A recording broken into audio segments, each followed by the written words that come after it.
नमस्कार, आप देख रहे हैं आरपीएस समाचार और मैं हूं आपके साथ श्वेता। तो चलिए रुक करते हैं आज की प्रमुख और बड़ी खबर पर। ब्लॉक संसाधन केंद्र मियागंज में परिषदीय विद्यालयों के प्रधान शिक्षकों की समीक्षा बैठक हुई। बैठक की अध्यक्षता खंड शिक्षा अधिकारी मनिंद्र कुमार ने की। बैठक में बीईओ ने विद्यालयों में नवीन नामांकन बढ़ाए जाने के साथ गुणवत्ता बोर्ड शिक्षा प्रदान किए जाने पर बल दिया। बीईओ ने कहा कि विद्यार्थियों को बेहतर शिक्षा प्रदान करना शिक्षकों का पहला कर्तव्य है।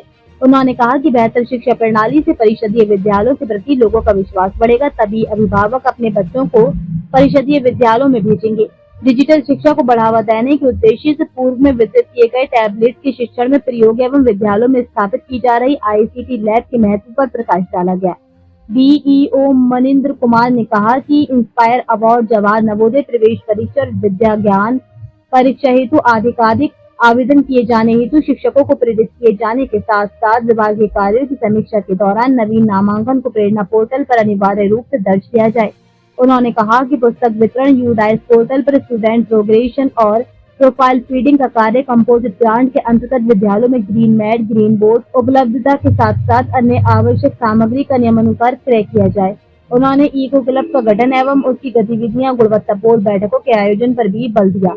बीईओ ने कहा प्रत्येक विद्यालय के प्रधान शिक्षक ये सुनिश्चित कर लें कि उनके विद्यालय के प्रत्येक छात्र का आधार कार्ड बना हो। बैठक में एआरपी दीप नारायण त्रिपाठी ने कहा कि प्रत्येक विद्यालय में शिक्षक संदर्शिकाओं, अन्य शिक्षण सामग्रियों का प्रत्येक शिक्षक द्वारा दैनिक शिक्षण में 100% प्रयोग किया जाना है।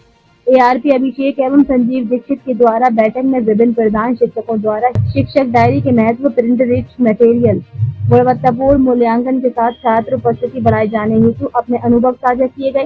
बैठक में अन्य विभागीय कार्यों में यूडाइस के अंतर्गत अपार आईडी, डीबीटी में खाता सीडेड की स्थिति, बाल वाटिका संचालन, जर्जर भवन की सूचना, नवीन आधार पंजीकरण, दीक्षा ऐप के नियमित प्रयोग, निपुण लक्ष्य ऐप नियमित रूप से छात्र आकलन इत्यादि की प्रगति पर भी चर्चा की गई। बैठक में शिक्षक मोहम्मद जुबैर अख्तर, महराज अहमद, करम सिंह, शिव कुमार तिवारी, नैमिष कुमार, ऋषभ, सचिन सिंह, नरेंद्र पाल सहित अन्य शिक्षक उपस्थित रहे। रिपोर्ट जमीर खान। बहुत सारे विद्यालय में जाओ तो वो या तो कहीं चश्मा कर दिए, तो चश्मा वाला जब कोई निरीक्षण में जाएगा तो चश्मा वाला देखने नहीं जाए। एक प्रति आपकी टेबल पे भी होनी चाहिए। कोई देखना चाहे कोई कौन से क्लास में किसका पीरियड है, कब कहाँ गणित का है या हिंदी का है, वो टीचर उस क्लास में है कि नहीं है।